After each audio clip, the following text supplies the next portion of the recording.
Hi, everybody. This is Johnny Winchell one more time.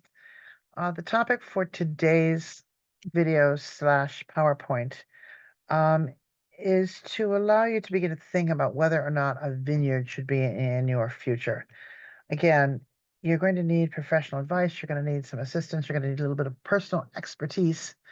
But this series of slides will provide you with just some thinking points as you begin the process of potentially establishing a vineyard. So, first, why are you doing this? Do you have a farm you're trying to save? Are you looking for another source of income? Do you have your kids who are looking to come back to the farm, but at least at this point, there are not enough resources to support two families? Are you looking for a retirement project? Did you retire early from another career and have 15 or 20 years ahead of you, or you'd like to do something interesting and creative? Do you have a lot of money and would like an ego trip to be able to brag to your friends and business associates that you own a winery? Is this a second or parallel career for you or your partner or spouse? Are you looking to make a lot of money? Again, I always say, how do you make a small fortune in the wine business? Start with a big one, unless you're very careful. Are you looking to create an event venue? Did you and your family always want to offer weddings or family parties or picnics in the country? Will the winery help you do that? And if you are looking to get into the business of selling wine and beer and other similar products, in Ohio and in many states, there are liquor permit quotas. If you're going to do this, you need to be careful if you're going to avoid the quota program to do it carefully and certainly within every piece and aspect of the law that exists. So, things to consider. You need a planning grid.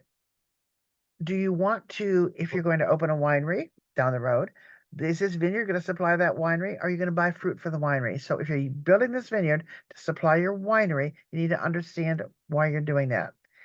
If you're growing grapes, you have to figure if your site is appropriate. If you want to make big Napa Valley style Cabernets, very unlikely that you're going to be able to do it in a cold climate area, much less a cool climate area. So make sure you get your site evaluated. In Ohio, we have the great good fortune of having the research center at Worcester come out with their staff. They can do some evaluation.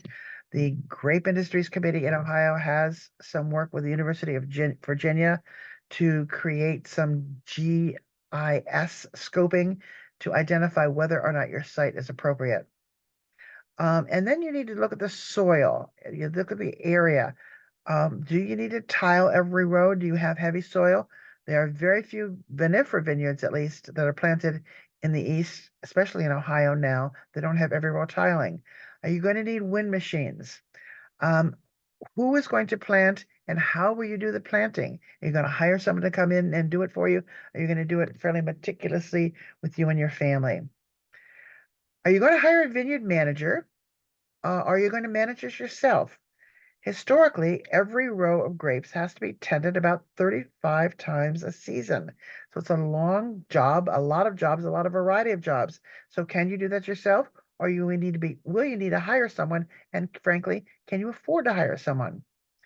What kinds of grapes are you going to grow? Grapes are very site sensitive.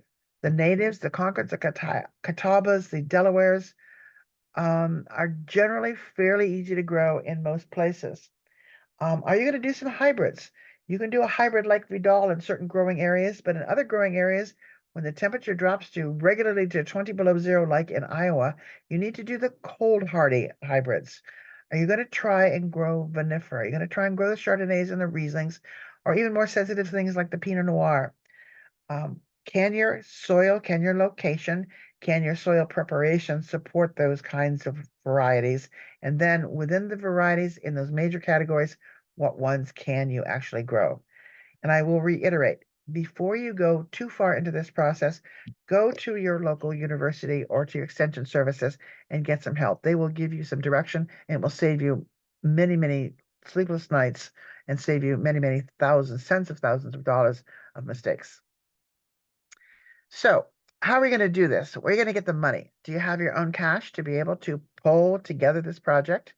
Do you have the time not only to plan, but to implement, to plant and then to maintain those vineyards.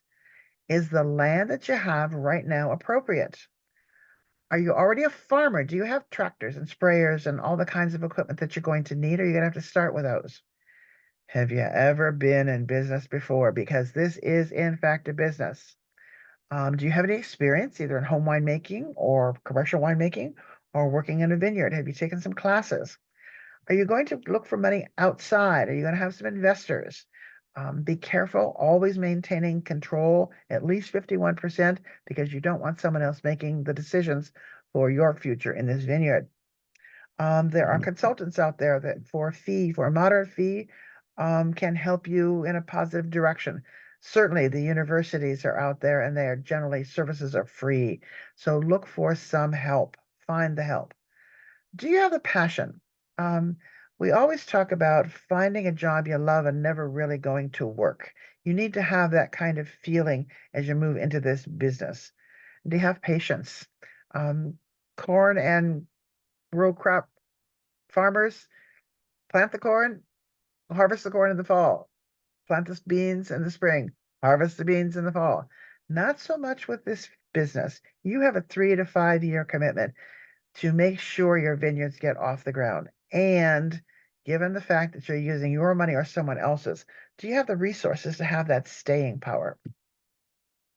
So do your homework. Look around before you get too far down the road. Find some vineyards that are in your area and see what kinds of grapes grow well.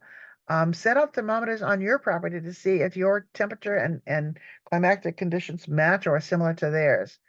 And look at the losers. Who has abandoned vineyards? What varieties are abandoned? You want to make sure you avoid those circumstances. And then visit the wineries. The wineries are extremely busy. So if you're just going to be a tire kicker, don't expect to go on a Saturday afternoon or a Saturday evening when they're crazy, crazy busy. Make an appointment for an off time if they're willing to chat with you. Ask them what do they sell in the winery tasting room and what do their consumers want. Eastern Winery Exposition every March, and the Unified Exposition and Eastern Winery Exposition is in the East. The Unified Wine Symposium is in California every January. Attend those and attend your state conferences and ask lots and lots of questions. If you're looking for some consultants, the association has a list of folks that we trust and who have good experience. Subscribe to some magazines and do a lot of reading. Wine Business, Practical Winery, and The Grapevine are three of my favorites for getting you guys started in this business. And then online, there is an online resource called the Wine Industry Network that I love. It comes out every day and is tons of information. Look at some wine bloggers. Look for the university websites that offer all kinds of information. Make sure you're doing your homework before you get too far down the road. Now let's go back to site selection. Temperature extremes and timing are important. You want a spring where the frost comes very late, and you want to make sure you're not going someplace where there are early frosts. I'm sorry, you want to make sure that you understand the low temperatures, the average low temperatures, and what kind of winter injury your site will have. You need an extended growing season. You need to look about elevation, where you are, and in relation to the areas around you. You need to think about drainage. I mentioned before every row tiling. You need to think about topography. Sloping land causes air and water movement. So you need to think about the slope. You want to slope things toward the sun. You want to make sure that the soil types that you are going to plant in are appropriate. Again, seek advice. Go to those extension folks, go to your university folks, and do some soil testing, put out some thermometers, make sure you know what you're doing. You also need to understand if you will be planting in something called an American viticulture area. An AVA is a designated area. Each state, there are hundreds of them across the country. Each state has their own. If you plant your grapes in an AVA, they tend to have a little more value than outside an AVA because then the winery, either yours or one to whom you sell, can brag a lot about what you're doing. And again, the Ohio Grape Industries Program has some resources to help you identify all these individual circumstances that you need to think about. If you don't intend to open a winery now, I'm almost certain in 85 or 90% of the cases, eventually you'll change your mind.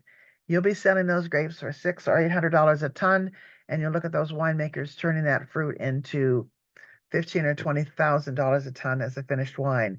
So I will not say that you will maintain a vineyard only for the rest of your future, but in fact, the vast majority of wineries, even in California, the current president of the California Wine Institute swore to me as a grower in the Lodi area 10 years ago he would never open a winery. He has a very successful winery now, and all of his kids are involved in it, and he's president of the Wine Institute. So even the most skeptical people initially look at the economics of vineyard versus winery and vineyard, and very often lean toward the winery. So think about that now, even though it may not happen in your future. Again, get to know the wineries around you. Understand if you are going to only grow grapes, that you establish some sort of contract or some sort of relationship with the winery. In this past year, again in California, thousands of tons of grapes were left hanging on the vine because they had no home. But those growers who had contracts had a place for those grapes to be sold to wineries. So if you can establish a contract, you need to think about that. The association has some sample contracts. Give us a holler and we'll send you what we have. You also need to understand, if you're growing for a winery, what they want. Do they want to pick Pinot Noir early because they want to make a sparkler? Do they want lots of hang time with their Cabernet so that they can get more color? Are they looking for maybe you to grow some Vidal for ice wine, where you're going to have to make the investment of hanging for a long time? So understand what each winery is looking for from you through this contract relationship. And again, harvest expectations, quality, and how is it going to get delivered? I have seen in Ohio and across the country grapes coming into a winery that were grown by a grower who either were too late in harvest or didn't take care of his vines as they went along, and got to the cellar door at the winery and they were rejected because of rot and damaged uh, fruit. So understand what your buyer is going to want in terms of expectation and how they get there. If you're a long distance away, are you going to have to pick late at night so they're cool when you're delivered? Or they expect them to be delivered in refrigerated containers? You need to understand. And you need to understand how you are going to get paid. Are you going to get paid cash on the barrelhead? Are you going to get paid as in payments? Every August, the state of New York has a vineyard survey where the wineries are obligated to post their probable price for grapes that year. That would be a good thing to look at to give you a gauge as to how much you might expect to receive for your grapes if you are, in fact, an Eastern producer. And if you're going to carry paper for the winery and expect money down the road, how is that going to be set up? Make sure that you are clear on how you're going to get paid. You don't want to have either a financial shortfall or hard feelings for generations to come. Make sure that your partnership is solid, and so that you'll know your grapes will have a home every year, and the winery will be relatively secure in the fact that he has an ample product that he can use. So when you're going to add a winery, and if you add a winery, consider winery clusters. A single winery is just a single winery.